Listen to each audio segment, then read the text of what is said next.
में आन पधारो मेरे राधे श्याम मेरे मन मंदिर में आन पधारो मेरे राधे श्याम मेरे मन मंदिर में आन विराजो वासुदेव श्री श्याम मेरे मन मंदिर में आन विराजो राधे श्याम सरकार हो जाता है सब आसान तेरा ध्यान धरूं जब श्याम हो जाता है सब आसान जब तेरा ध्यान धरूं मैं श्याम मेरे मन मंदिर में आन विराजो वासुदेव श्री श्याम मेरे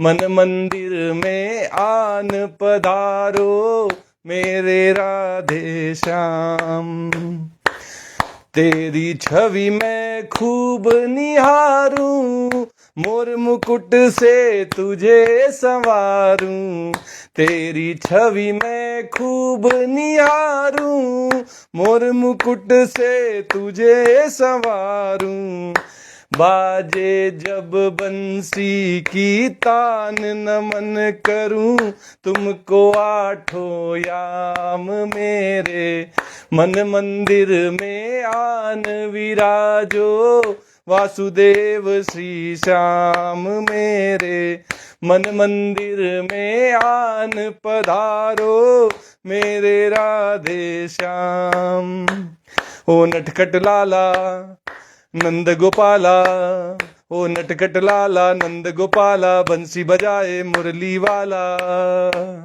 अर्जुन को देकर दिग्दर्शन रणभूमि को साधा प्रतिक्षण अर्जुन को देकर दिग्दर्शन रणभूमि को साधा प्रतिक्षण मुझे भी पार लगा दो घन श्याम बसो मेरे अंतर मन में श्याम मुझे भी पार लगा दो घन श्याम बसो मेरे अंतर मन में श्याम मेरे मन मंदिर में आन विराजो वासुदेव श्री श्याम मेरे मन मंदिर में आन पधारो मेरे राधे श्याम राधा प्रेम की आस लगाए जोगन बन मीरा तुमको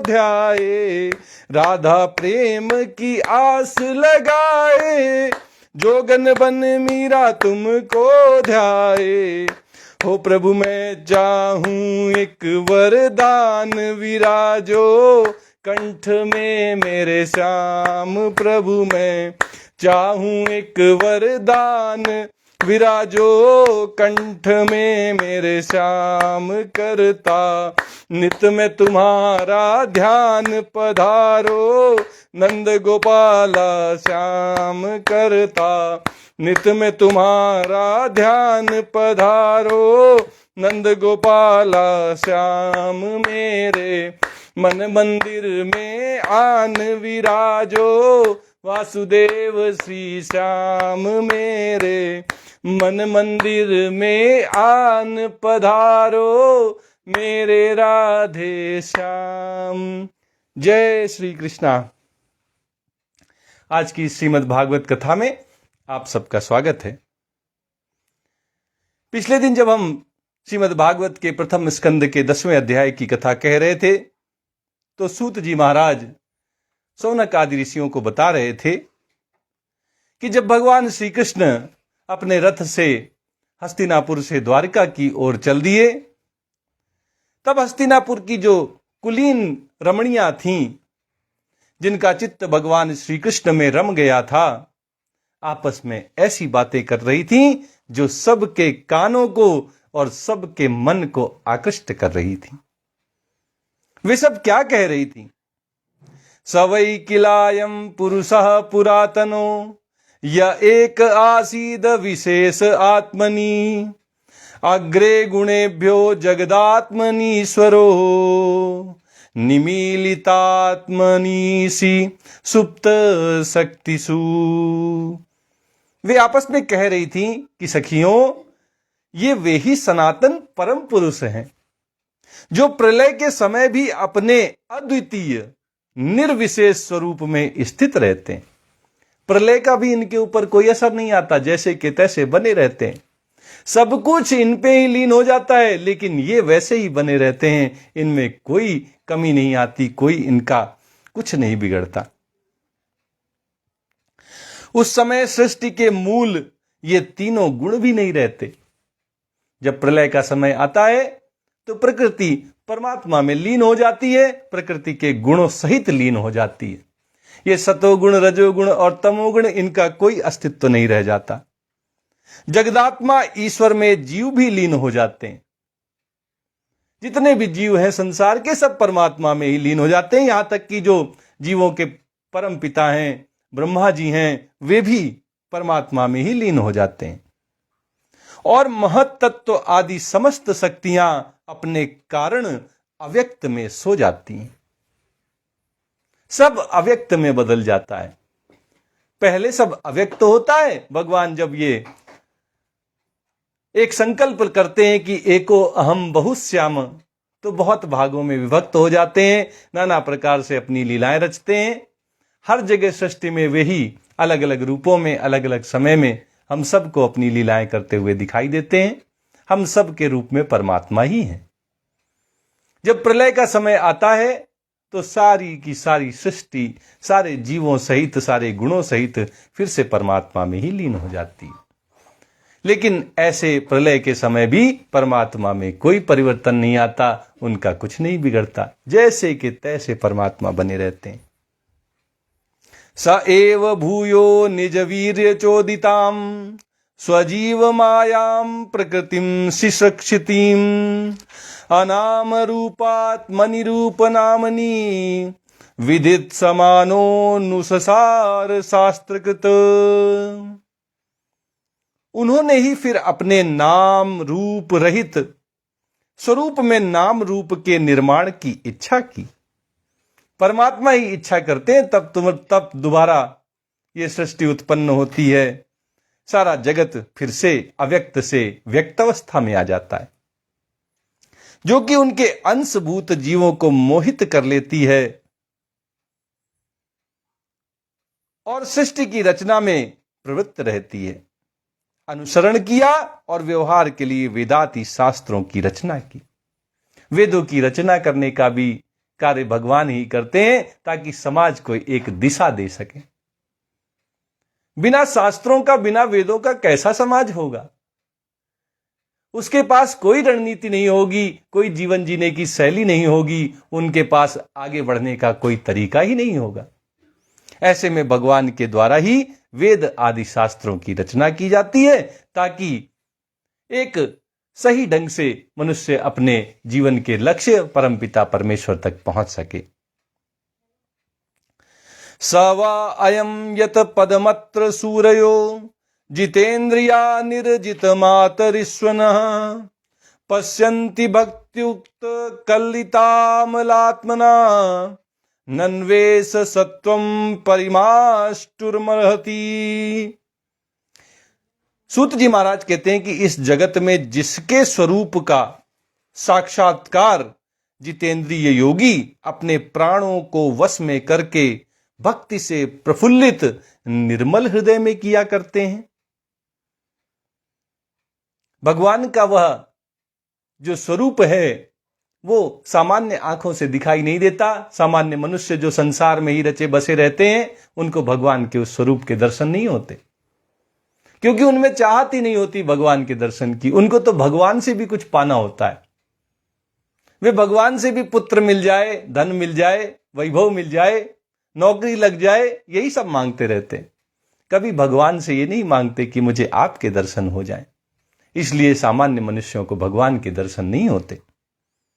लेकिन जो जितेंद्रिय हैं, जो भगवान के साथ टूटा हुआ रिश्ता जोड़ना चाहते हैं, जिसको वो भूल गए हैं, रिश्ता तो हमेशा हमेशा का है, सनातन रिश्ता है, लेकिन हम भूल गए हैं, भगवान ने हमें कभी नहीं भुलाया।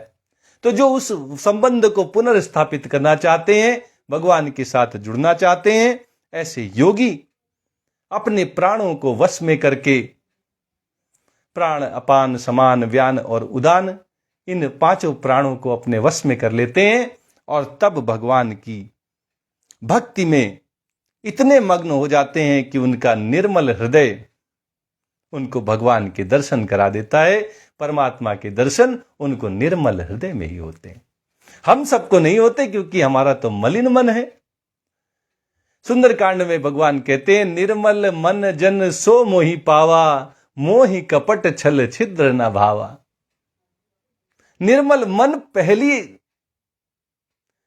भगवान की प्राप्ति के लिए पहली योग्यता ही निर्मल मन का होना है। जो योगी प्राणों को वश में करके भगवान की भक्ति में लग जाते हैं, धीरे धीरे उनका मन निर्मल हो जाता है और तब वे भगवान के स्वरूप का दर्शन पाते हैं। ये सखियां आपस में कह रही हैं कि ये श्री कृष्ण वही साक्षात परब्रह्म है, जिनके दर्शन बड़े बड़े योगियों को, सिद्ध महापुरुषों को होते हैं। निर्मल मन वालों को जिनके दर्शन होते हैं, ये वही परब्रह्म है जो हमारे साथ इतने दिनों से रह रहे थे। ये भगवान श्री कृष्ण परब्रह्म ही है। वास्तव में इन्हीं की भक्ति से अंतःकरण की पूर्ण शुद्धि हो सकती है। योग आदि के द्वारा ऐसा संभव नहीं है। भक्ति में ही ये ताकत है कि भगवान को रिझा दे, भगवान को मना ले और भगवान को प्रकट होने के लिए, दर्शन देने के लिए बाध्य कर दे। ऐसी ताकत और किसी साधन में नहीं है। और कलयुग में तो भक्ति के माध्यम से ही भगवान की प्राप्ति हो सकती है। योग करने की सामर्थ्य अब मनुष्यों में रही नहीं। सवा अयम सख्य नुगीत सत्कथो, वेदेषु गुह्येषु च गुह्यवादिभिः, य एकैषो जगदात्मलीलया, सृजत्यवत्यत्ति न तत्र सज्जते। सखियां कहती हैं कि हे सखी, वास्तव में ये वही हैं जिनकी सुंदर लीलाओं का गायन वेदों में और दूसरे गोपनीय शास्त्रों में व्यास देव महाराज जैसे रहस्यवादी ऋषियों ने किया है। भगवान कृष्ण की ही महिमा वेदों में गाई गई है। जो यज्ञ किए जाते हैं वो भगवान की प्रसन्नता के लिए किए जाते हैं। ये जो शास्त्र रचे गए हैं, ये भगवान के विषय में जागरूकता पैदा करने के लिए, भगवान को पाने की इच्छा, लालसा उत्पन्न करने के लिए ही किए गए हैं। जो एक अद्वितीय ईश्वर हैं और अपनी लीला से जगत की सृष्टि करते हैं, पालन करते हैं और संहार करते हैं। लेकिन इतना सब कुछ करने पर भी भगवान उसमें आसक्त नहीं होते। यही भगवान को हम जीवों से श्रेष्ठ बनाता है। हम छोटा सा भी कार्य करते हैं तो उसमें आसक्ति हमारी हो जाती है, ममता हो जाती है। भगवान अखिल ब्रह्मांड का निर्माण करते हैं, सृष्टि करते हैं, पालन पोषण करते हैं और संहार करते हैं। संहार के बाद भगवान में ही सब कुछ लीन हो जाता है। लेकिन भगवान इन सब कर्मों के बीच में कभी इनमें आसक्त नहीं होते। इनके प्रति उनमें कोई ममता नहीं रहती और इसलिए भगवान इन सब कर्मों से बंधते नहीं हैं। यदा ह्य धर्मेण तमोधियो नृपा, जीवन्ति तत्रैष हि सत्वतः किल, दत्ते भगं सत्यमृतं दयां यशो, भवाय रूपाणि दधद्युगे युगे। सखियां आपस में कह रही कि जब तामसी बुद्धि वाले राजा अधर्म से अपना पेट पालने लगते हैं, तब यही सत्व गुण को स्वीकार करके ऐश्वर्य, सत्य, रित, दया और यश प्रकट करते हैं। ये भगवान श्री कृष्ण ही हैं जो उन दुर्बुद्धि वाले, अधर्म में रत रहने वाले राजाओं को सबक सिखाने के लिए अवतार धारण करते हैं। संसार के कल्याण के लिए युग युग में अनेकों अवतार भगवान के होते रहते हैं। अहो अलम श्लाघ्य तमम यदोह कुल, महो अलम पुण्य तमम मधोर्वनम, यदेश पुंसा मृषभा श्रियः पतिः स्वजन्मना चक्र क्रमणेन चांचति। अहो, यह यदुवंश परम प्रशंसनीय है। सखियां आपस में यदुवंश में जो पैदा हुई हैं उसका सौभाग्य मना रही हैं कि कितने गर्व की बात है, हम सब कितने सौभाग्यशाली हैं कि इस यदुवंश में हमारा जन्म हुआ। क्योंकि यदुवंश तो परम प्रशंसनीय है, क्योंकि लक्ष्मीपति पुरुषोत्तम भगवान श्री कृष्ण ने यदुवंश में जन्म ग्रहण करके इस वंश को सम्मानित कर दिया है। यदुवंश की महिमा बढ़ा दी भगवान श्री कृष्ण ने, यदुवंश में अवतार लेकर 4 चांद लगा दिए। वह पवित्र मधुबन ब्रजमंडल भी अत्यंत धन्य है, जिसे भगवान श्री कृष्ण ने अपने शैशव एवं किशोरावस्था में घूम फिरकर सुशोभित किया है। वृंदावन भी धन्य है, मधुबन भी धन्य है, ब्रजमंडल भी धन्य है, क्योंकि यहां भगवान की बालक काल की, शैशव अवस्था की, किशोरावस्था की लीलाएं हुई हैं। अहो बत स्वर्य सससिस्तिरस्करी, अहो बत स्वर्य ससस्तिरस्करी, कुशस्थली पुण्य यशस्करी भुवः, पश्यन्ति नित्यं यदनुग्रहेसितं, स्मितावलोकं स्वपतिं स्मयत प्रज्ञा। सखियां आपस में कह रही हैं कि बड़े हर्ष की बात है, अहो, कि द्वारका ने स्वर्ग के यश का तिरस्कार करके पृथ्वी के पवित्र यश को बढ़ाया है। क्यों ना हो, वहां की प्रजा अपने स्वामी भगवान श्री कृष्ण को, जो बड़े प्रेम से मंद मंद मुस्कुराते हुए उन्हें कृपा दृष्टि से देखते हैं, निरंतर निरारती रहती है। सारे लोग भगवान की उस छवि को देखना चाहते हैं, लालायित रहते हैं कि भगवान की वो मुस्कुराती हुई वो मुस्कान भगवान की उन्हें एक बार देखने को मिल जाए और उनका धन्य धन्य जीवन हो जाए। ऐसा तो स्वर्ग में भी सुख नहीं मिलता जैसे पृथ्वी में द्वारिका में लोगों को प्राप्त हुआ है। नूनम व्रत स्नान हुतादिनेश्वरः समर्चितो यस्य गृहीत पाणिभिः, पिबन्ति याः सख्य धरामृतं मुहुर्, व्रजस्त्रियः सम्मुमुहुर् यदाशयाः।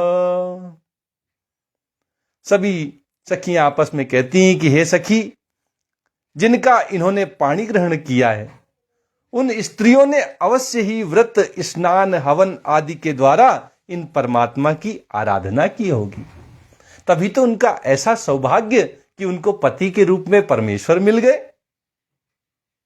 क्योंकि वे बार बार इनकी उस अधर सुधा का पान करती हैं, जिसके स्मरण मात्र से ही व्रज बालाएं आनंदित होकर मूर्छित हो जाया करती हैं। गोपियों की तो बड़ी भाग्य थी, बड़ भागी थी गोपियां, जिन्हें भगवान के साथ अपना समय बिताने का अवसर मिला। उन्हीं की तुलना करते हुए उन स्त्रियों का भी सौभाग्य सखियां आपस में चर्चा कर रही हैं, जिन्हें भगवान पति के रूप में प्राप्त हुए। या वीर्य शुल्केन हृता स्वयंवरे, प्रमथ्य चैद्य प्रमुखान ही सुस्मिणः, प्रद्युम्न सांबाम्ब सुतादयो परा, याश्चाहृता भौम वधे सहस्त्रशः।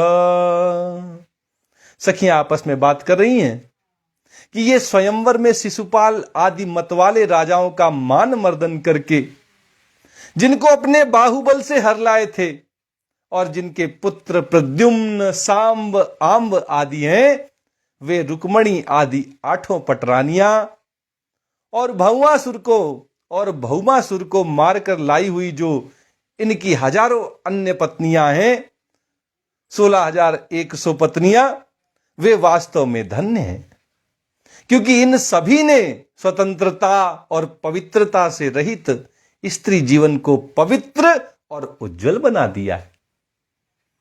भगवान की जो 8 रानियां हैं और 16,100 जो पटरानियां हैं, इन सब की सौभाग्य के ऊपर ये सारी सखियां आपस में चर्चा कर रही हैं। कहती हैं कि इनकी महिमा का कोई वर्णन क्या करे। इनके स्वामी साक्षात कमल नयन भगवान श्री कृष्ण हैं।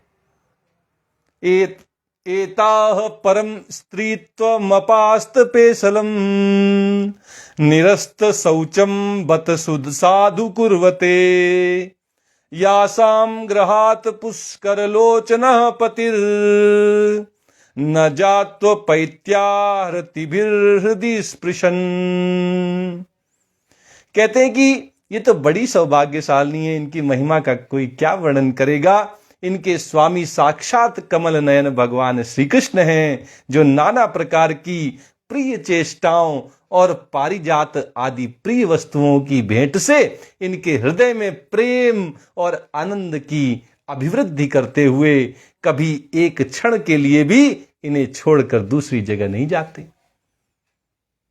भगवान इतना ख्याल रखते हैं अपनी रानियों का, पटरानियों का, इसलिए उनके सौभाग्य को वो सखियां आपस में उसके विषय में चर्चा कर रही हैं।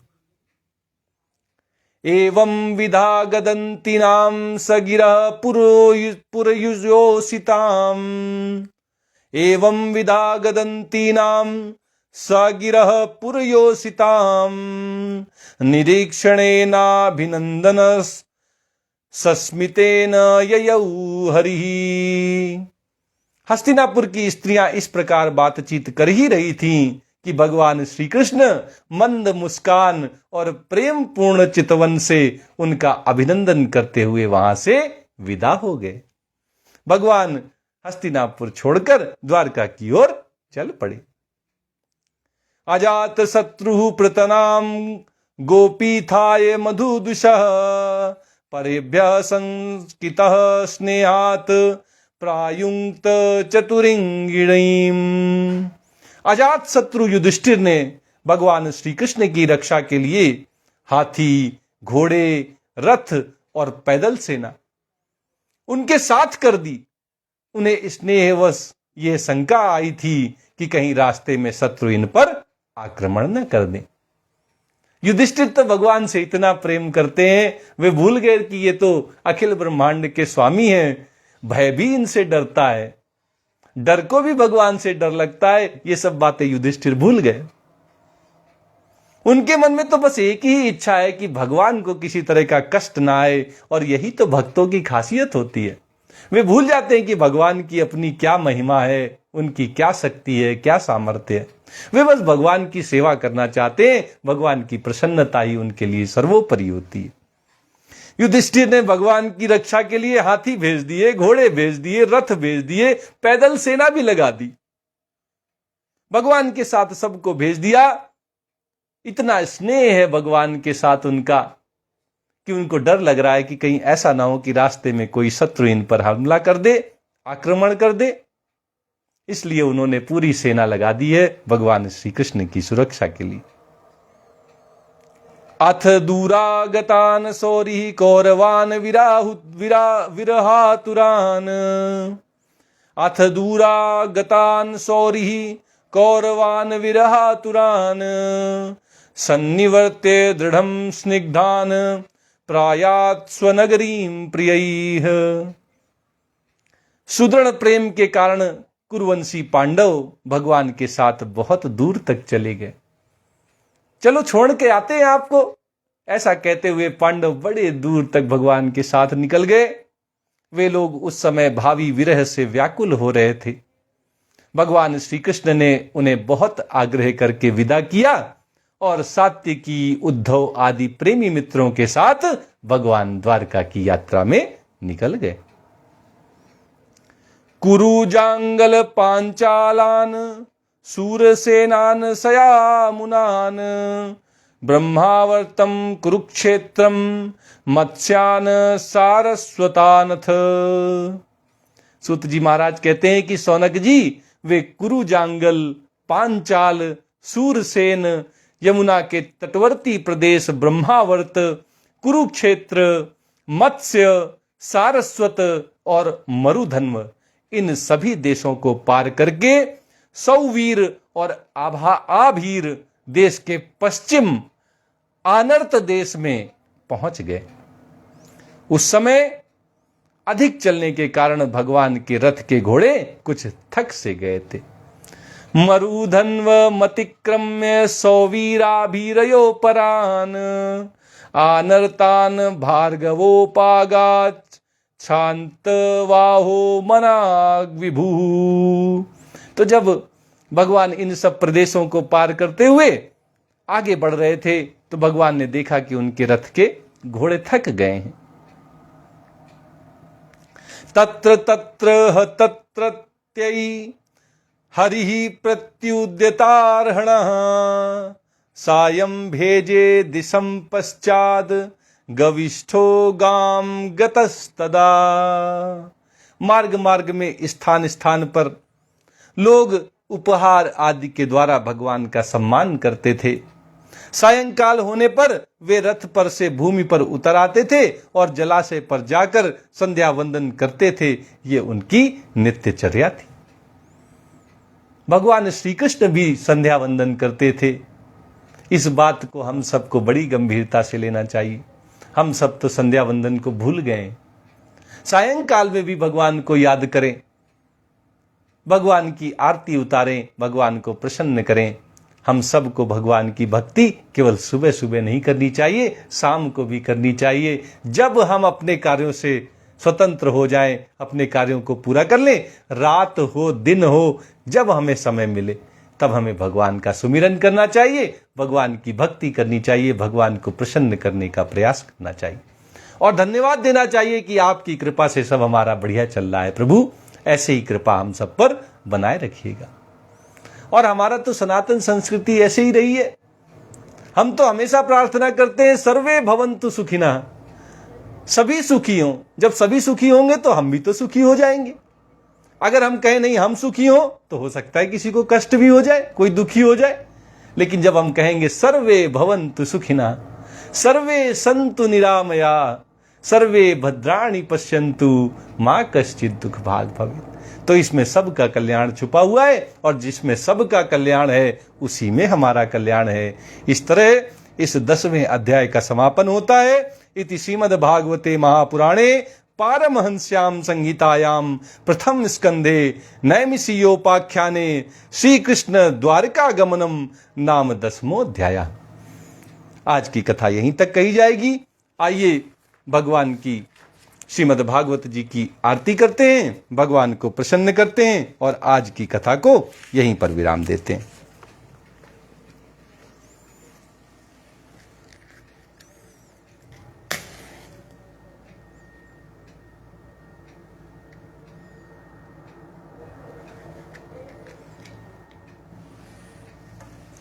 प्रेम से बोलिए वृंदावन बिहारी लाल की जय। श्री भागवत भगवान की है आरती, पापियों को पाप से है तारती। श्री भागवत भगवान की है आरती, पापियों को पाप से है तारती। ये अमर ग्रंथ, ये मुक्ति पंथ, ये पंचम वेद निराला, नव ज्योति जलाने वाला। ये अमर ग्रंथ, ये मुक्ति पंथ, ये पंचम वेद निराला, नव ज्योति जलाने वाला। हरि नाम यही हरिधाम यही, हरि नाम यही हरिधाम यही, यही जग मंगल की आरती, पापियों को पाप से है तारती। श्री भागवत भगवान की है आरती, पापियों को पाप से है तारती। ये शांति गीत पावन पुनीत, पापों को मिटाने वाला, हरि दरस दिखाने वाला। ये शांति गीत पावन पुनीत, पापों को मिटाने वाला, हरि दरस दिखाने वाला। ये सुख करनी ये दुख हरनी, ये सुख करनी ये दुख हरनी, श्री मधुसूदन की आरती, पापियों को पाप से है तारती। श्री भागवत भगवान की है आरती, पापियों को पाप से है तारती।